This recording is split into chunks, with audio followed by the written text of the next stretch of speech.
Hello students, welcome back to my channel. हम अपने last videos में बात कर रहे थे क्लास 10 के बहुत ही important chapter magnetic effect of electric current. मुझे विश्वास है कि आपको वो सारे पुराने वीडियोस बहुत अच्छे से समझ आ गए होंगे। तो उसी के साथ हम एक नया वीडियो स्टार्ट कर रहे हैं उसी टॉपिक का। The topic is solenoid. तो देखिए सॉलिनॉइड क्या होता है। देखिए जो कॉपर वायर है, आप उस कॉपर वायर में नंबर ऑफ टर्न्स लगा दीजिए। ठीक है, सिलेंडर की शेप में उसमें नंबर ऑफ टर्न्स लगा दीजिए और उसको आप कनेक्ट कर दें किसी भी इलेक्ट्रिसिटी से, ठीक है, बैटरी से। जब वो उसमें करंट का फ्लो होगा तो वो भी मैग्नेट की तरह बिहेव करने लग जाएगा। उसी को हम सोलेनॉइड कहते हैं। कि जो कॉपर वायर लिया है स्टूडेंट्स, तो ध्यान रखिएगा वो कॉपर वायर कैसा होना चाहिए, इंसुलेटेड होना चाहिए, बहुत ही थिन इंसुलेशन होना चाहिए, अदरवाइज शॉर्ट सर्किट हो सकता है। तो number of turns of copper wire that is closely packed in the shape of cylinder is called solenoid. वापस से सुनिए, the number of turns of insulated copper wire that is tightly packed in the shape of cylinder is called solenoid. ठीक है, आपने bar magnet हमने पहले पढ़ा है। बार मैग्नेट में एक नॉर्थ और एक साउथ पोल होता है और मैग्नेटिक फील्ड लाइंस नॉर्थ से साउथ की तरफ जाती है outside the magnet, inside the magnet south से नॉर्थ। ये हम पढ़ चुके हैं। तो स्टूडेंट्स, आपसे यहाँ एक क्वेश्चन पूछा जाता है कि सोलेनॉइड जो है वो बार मैग्नेट की तरह बिहेव कैसे करता है, कि how solenoid behave as a bar magnet. तो जिस तरह बार मैग्नेट में नॉर्थ और साउथ पोल होता है, उसी तरह सोलेनॉइड में भी नॉर्थ और साउथ पोल होता है। उसी तरह मैग्नेटिक फील्ड लाइन से नॉर्थ से साउथ जाती है आउटसाइड द सोलेनॉइड और इनसाइड द सोलेनॉइड साउथ से नॉर्थ की तरफ जाती है। ठीक है, तो ये बिल्कुल बार मैग्नेट की तरह बिहेव करता है। बार मैग्नेट से इसके ऊपर एक एडवांटेज है। Solenoid has a advantage over the bar magnet. वो एडवांटेज क्या है स्टूडेंट, कि जो बार मैग्नेट है उसके अंदर जो मैग्नेटिक फील्ड है हमने पढ़ा था वो यहाँ पर स्ट्रॉन्ग होता है उस पे, ठीक है, पोल्स पर। क्योंकि इनसाइड तो ये सॉलिड रिजिड होता है, ठीक है, बाहर की तरफ आपको कोई भी चीज अगर उसको अट्रैक्ट करवानी है तो आप पोल्स पे ले जाए, वो बहुत जल्दी अट्रैक्ट कर लेता है। ठीक है, लेकिन यहाँ एक एडवांटेज है सोलेनॉइड का कि सोलेनॉइड का इनसाइड जो सोलेनॉइड है वो कैसा है, होलो, खोखला है। तो आप क्या कर रहे हैं, देख रहे हैं कि इसके अंदर जो मैग्नेटिक फील्ड लाइंस है वो आप देख रहे हैं एकदम यूनिफॉर्म पैरेलल है। तो इसके अंदर यूनिफॉर्म मैग्नेटिक फील्ड डेवलप हो जाता है। क्या बोला मैंने, कि जो बार मैग्नेट है उसके अंदर रिजिड है, तो आप कोई भी चीज अगर अट्रैक्ट करवाना चाहेंगे तो आप पोल्स पे लेकर जाएंगे क्योंकि वहीं उसका स्ट्रॉन्ग मैग्नेटिक फील्ड होता है। वाइल इन द सोलेनॉइड इसका स्ट्रॉन्ग मैग्नेटिक फील्ड जो है इनसाइड द सोलेनॉइड होता है, वो कि खोखला है, होलो है। क्योंकि सारी मैग्नेटिक फील्ड लाइन जो है आप देख रहे हैं कि पैरेलल जा रही है और बहुत ही स्ट्रॉन्ग मैग्नेटिक फील्ड प्रोड्यूस करती है। ठीक है स्टूडेंट्स, तो अब हम ये बात कर रहे हैं कि इस एडवांटेज का क्या फायदा उठाया जाए। जो सोलेनॉइड का जो इतना इंपॉर्टेंट एडवांटेज है कि इसका मैग्नेटिक फील्ड जो है वो अंदर की तरफ स्ट्रॉन्ग है, तो उसका फायदा क्या लिया है। तो देखिए क्या फायदा होगा उसका। ये आपका सोलेनॉइड है स्टूडेंट्स और ये आपका इलेक्ट्रिसिटी आपने जोड़ दिया उसको। इनसाइड द सोलेनॉइड अगर आप यहाँ पे कोई भी मेटल लिख लेते हैं, आयरन, निकल, क्रोमियम, और जब आप उसमें इलेक्ट्रिसिटी फ्लो करते हैं सोलेनॉइड में, तो ये जो आपका मेटल है इसे कोर मेटल बोलते हैं स्टूडेंट्स, ध्यान रखिएगा।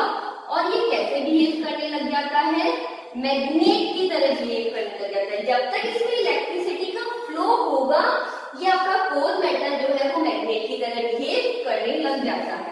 जैसे इलेक्ट्रिसिटी का फ्लो बंद कर देते हैं ये मैग्नेट की तरह बिहेव नहीं करता है और इस मैग्नेट को आप नाम देते हैं इलेक्ट्रोमैग्नेट।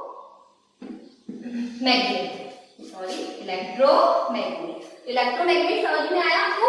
जैसे इलेक्ट्रिसिटी फ्लो करी वो मैग्नेट की तरह बिहेव कर रहा है, इलेक्ट्रिसिटी का फ्लो आपने बंद किया वो मैग्नेट की तरह बिहेव नहीं कर रहा। क्लियर है इतना सब आपके पास? ठीक है, अब हम देखिए क्या बात कर रहे हैं। देखिए स्टूडेंट्स कि कौन कौन से फैक्टर्स हैं जो सोलेनोइड की मैग्नेटिक फील्ड को अफेक्ट करते हैं। कौन कौन से फैक्टर्स हैं जो सोलेनोइड की मैग्नेटिक फील्ड को अफेक्ट करते हैं। तो सबसे पहले तो आप जानते ही हैं करंट का अमाउंट ज्यादा होगा तो एमएफ मींस मैग्नेटिक फील्ड भी ज्यादा होगा, उतना ही स्ट्रॉन्ग हो जाएगा। दूसरा, नंबर ऑफ टर्न्स अगर ज्यादा होंगे तो मैग्नेटिक फील्ड भी स्ट्रॉन्ग हो जाएगा। ये भी बात आपको पता है, जितने टर्न्स होंगे उतना ज्यादा मैग्नेटिक फील्ड स्ट्रॉन्ग होता जाएगा। ठीक है, अब यहाँ पे एक चीज है नेचर ऑफ कोर मटेरियल या कोर मेटल। अब यहाँ बहुत इंपॉर्टेंट है स्टूडेंट, ध्यान से सुनिए। अगर आप कोर मेटल की जगह सॉफ्ट आयरन लेते हैं, कोर जो मेटल आपने ये लिया है इसकी जगह आप सॉफ्ट आयरन लेते हैं तो इससे बनता है इलेक्ट्रोमैग्नेट। इलेक्ट्रोमैग्नेट फिर मैं बता देती हूँ आपको कि इलेक्ट्रोमैग्नेट क्या होता है। जैसे करंट का फ्लो ऑन करेंगे वो मैग्नेट की तरह बिहेव करेगा और करंट का फ्लो बंद किया वो मैग्नेट की तरह बिहेव नहीं करेगा। ठीक है, और अगर आपने यहाँ पे इसकी जगह हार्ड स्टील ले ली तो ये बन जाता है आपका परमानेंट मैग्नेट। मतलब आप क्या है एक यहाँ पे कोर मेटल की जगह आपने हार्ड स्टील ले लिया, ठीक है, तो आपने करंट का एक बार फ्लो किया तो वो मैग्नेट बन गया। ठीक है, उस मैग्नेट को आपने बोला परमानेंट मैग्नेट। क्या मतलब हुआ परमानेंट मैग्नेट का? मतलब अब क्या है आप इलेक्ट्रिसिटी को ऑफ भी कर देंगे तो भी वो मैग्नेट बना रहेगा। इलेक्ट्रिसिटी ऑन करेंगे और एक बार ऑन करने पर जब वो मैग्नेट बन गया है तो ऑफ करने पर भी वो मैग्नेट ही बना रह जाएगा।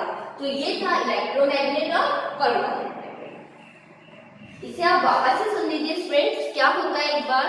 इलेक्ट्रोमैग्नेट मीन्स होता है कि जब आप इलेक्ट्रिसिटी ऑफ कर देंगे तो वो मैग्नेट नहीं रहेगा, लेकिन परमानेंट मैग्नेट एक बार बन गया तो वापस से वो मैग्नेट ही बना रहेगा, वापस से वो चेंज नहीं होगा, डीमैग्नेटाइज नहीं होगा। तो यही बहुत बड़ा डिफरेंस है इलेक्ट्रोमैग्नेट में कि ये डीमैग्नेटाइज हो जाता है जबकि ये डीमैग्नेटाइज नहीं होता है। इलेक्ट्रोमैग्नेट जो है इलेक्ट्रिसिटी बंद करने पर डीमैग्नेटाइज हो जाता है, जबकि परमानेंट मैग्नेट बनने पर वापस से आप उसको डीमैग्नेटाइज नहीं कर सकते हैं। क्लियर? First thing.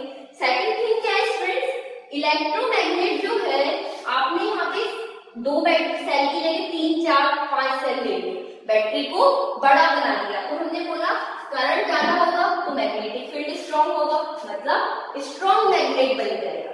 जबकि परमानेंट मैग्नेट जो है उसकी स्ट्रेंथ आप एक बार से बार इंक्रीज नहीं कर सकते, उसकी स्ट्रेंथ को आप चेंज नहीं कर सकते हैं। तो वापस से सुनिए दोनों में डिफरेंस क्या है स्टूडेंट्स, बहुत इंपॉर्टेंट है।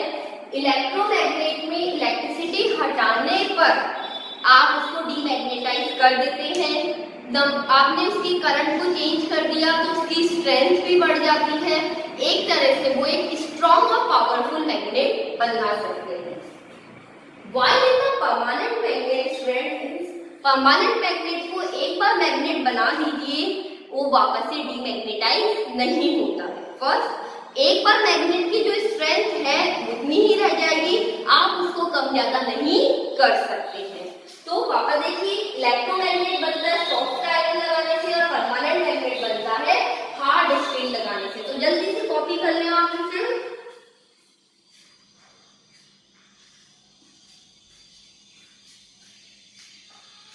ठीक है,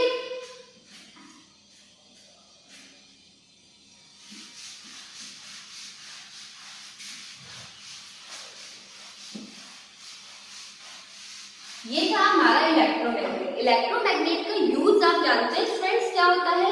इलेक्ट्रोमैग्नेट जो है जैसे हमारी कभी की आईज में अगर मान लीजिए जो वर्कर्स जो आयरन की माइंस में काम करते हैं उनकी आईज में अगर आयरन के पीसेस चल गए तो उसको हटाने में क्रेन्स देखते हैं बड़ी बड़ी जो लोड लेती है उसमें, और हमारे घर में हम देखते हैं इलेक्ट्रिक बेल, टेलीफोन, ये सब जो है इलेक्ट्रोमैग्नेट की प्रिंसिपल काम करते हैं। आइए अब हम नया टॉपिक पढ़ते हैं।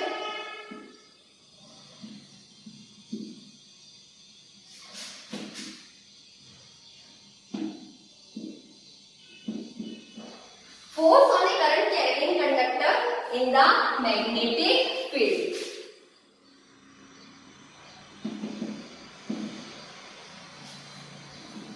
बहुत इंपॉर्टेंट टॉपिक है फ्रेंड्स। यहाँ से हम एक और लॉ पढ़ेंगे। पहले हम एक लॉ पढ़ चुके थे, राइट हैंड थंब रूल, है ना। अब इसी से हम एक और लॉ पढ़ने जा रहे हैं, लेकिन पहले ये पढ़िए कि इसका मतलब क्या है। क्या मतलब है? देखिए, आपने किसी कंडक्टर में करंट का फ्लो करवा दिया। क्लियर है? यहाँ तक ठीक है। करंट में जब कंडक्टर का फ्लो कंडक्टर में जब करंट का फ्लो करवा रहे हैं तो वो कैसा बिहेव करता है? मैग्नेट की तरह। यहाँ तक आप एग्रीड है मेरे से कि जब किसी कंडक्टर में करंट का फ्लो करवा रहे हैं तो act as a magnet. Clear? अब अगर आपने उस जो आपका मैग्नेट बना है उसके पास में आप एक मैग्नेट लेकर जाते हैं, बार मैग्नेट ले जाए, हॉर्सशू मैग्नेट ले जाए, मतलब जब आप उसके पास मैग्नेट लेकर जाते हैं तो दोनों में क्या होगा? या तो वो अट्रैक्ट करेंगे या रिपेल करेंगे। इट मीन्स दोनों में एक फोर्स फील होगा, एक मूवमेंट होगा। इतना एग्री है आप मेरे से? वापस सुनिए, जब आप किसी कंडक्टर में करंट फ्लो कराते हैं तो वो मैग्नेट की तरह बिहेव करता है, और जब आप उसके पास हॉर्सशू मैग्नेट या बार मैग्नेट लेकर जाते हैं तो दोनों में कोई फोर्स फील होता है जिसके कारण उनमें मूवमेंट होता है, चाहे वो अट्रैक्शन हो या रिपल्शन। तो हम ये बात कर रहे हैं, हम इस एक्सपेरिमेंट से ये समझेंगे कि वो मूवमेंट या फोर्स जो फील होता है वो किस डायरेक्शन में होता है। आइए बात करते हैं। हम एक यहाँ पे एक्सपेरिमेंट करने जा रहे हैं फ्रेंड्स। एक स्टैंड ले लिया मैंने, ठीक है। आपने यहाँ पे एक एल्युमिनियम का रॉड ले लिया AB, उसको आपने हैंग कर दिया वायर से।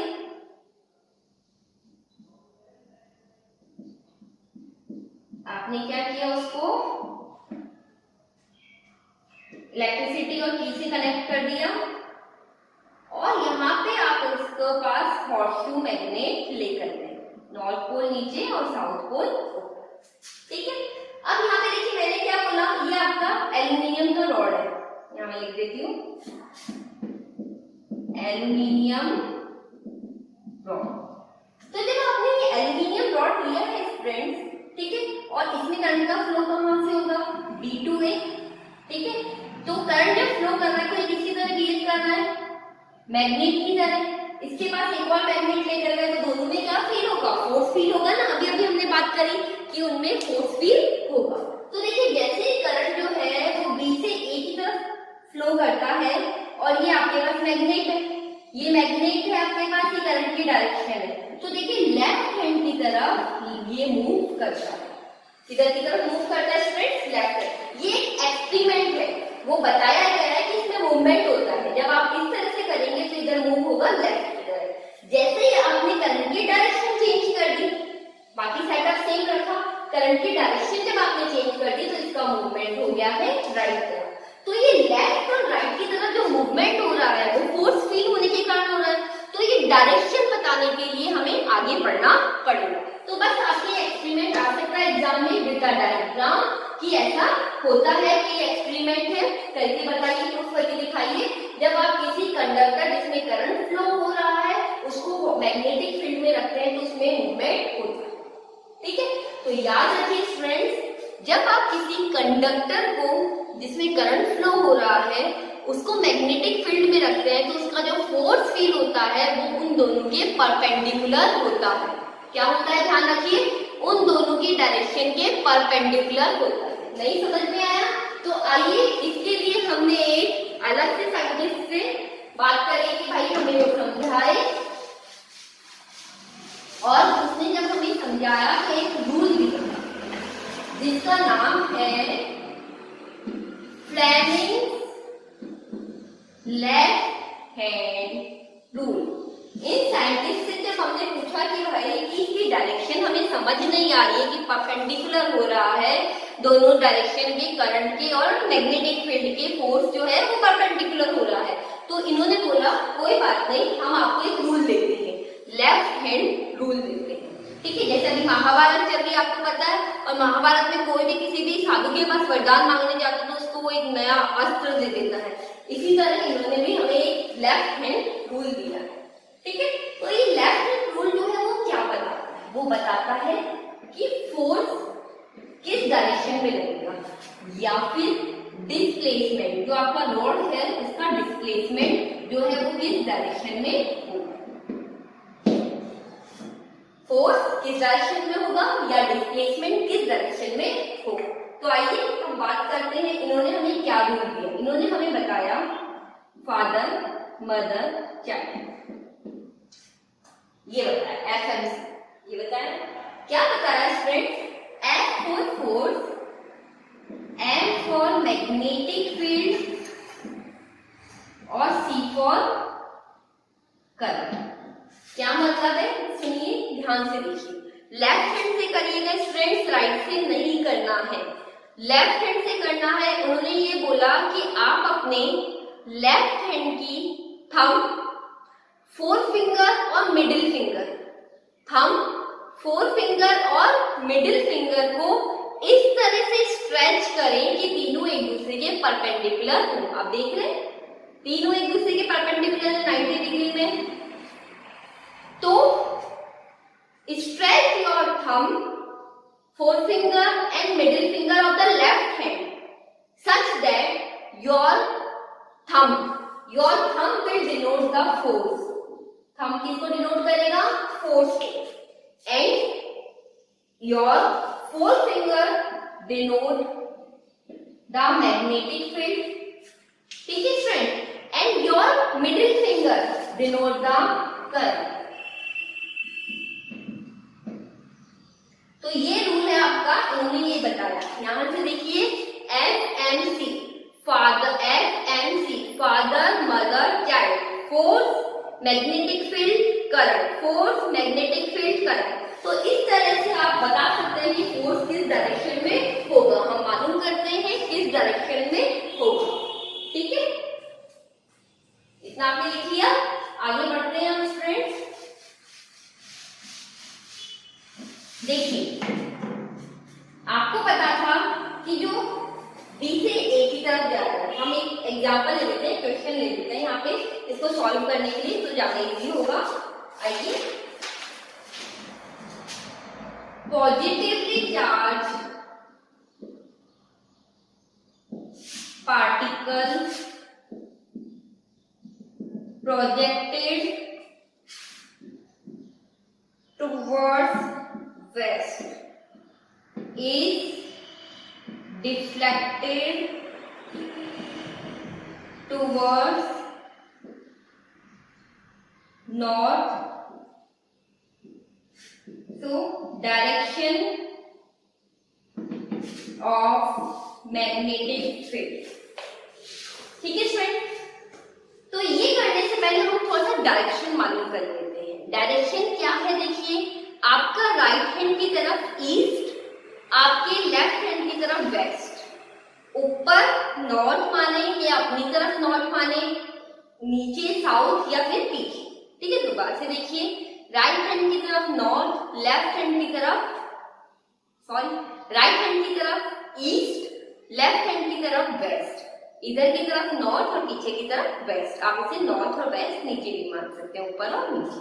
तो देखिए क्या कह रहा है, आपको पता है कि करंट पॉजिटिवली चार्ज की तरफ प्लस से माइनस चलता है, प्रोटॉन्स की तरफ। तो पॉजिटिवली चार्ज प्रोटॉन्स हो गए, मतलब करंट हो गया जो कि किधर जा रहा है, वेस्ट तरफ। मींस करंट की डायरेक्शन जो है वो कहाँ है आपकी, वेस्ट। करंट की देखिए, करंट की डायरेक्शन कहाँ है, फादर मदर चाइल्ड, ये करंट है, करंट की डायरेक्शन वेस्ट में।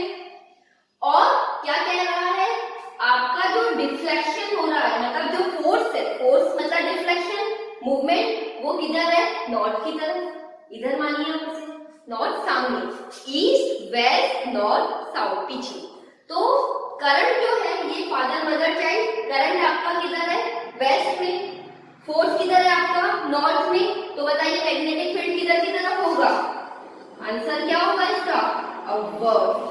ट्राई करके देखिएगा, बहुत सिंपल है स्टूडेंट, ट्राई करते रहिए, एक बार ट्राई करें, जल्दी जल्दी ट्राई करेंगे, इसका आंसर आपको सही आ रहा है या नहीं आ रहा। अपवर्ड्स की तरफ होगा। ठीक है, आइए नेक्स्ट याद करते हैं हम।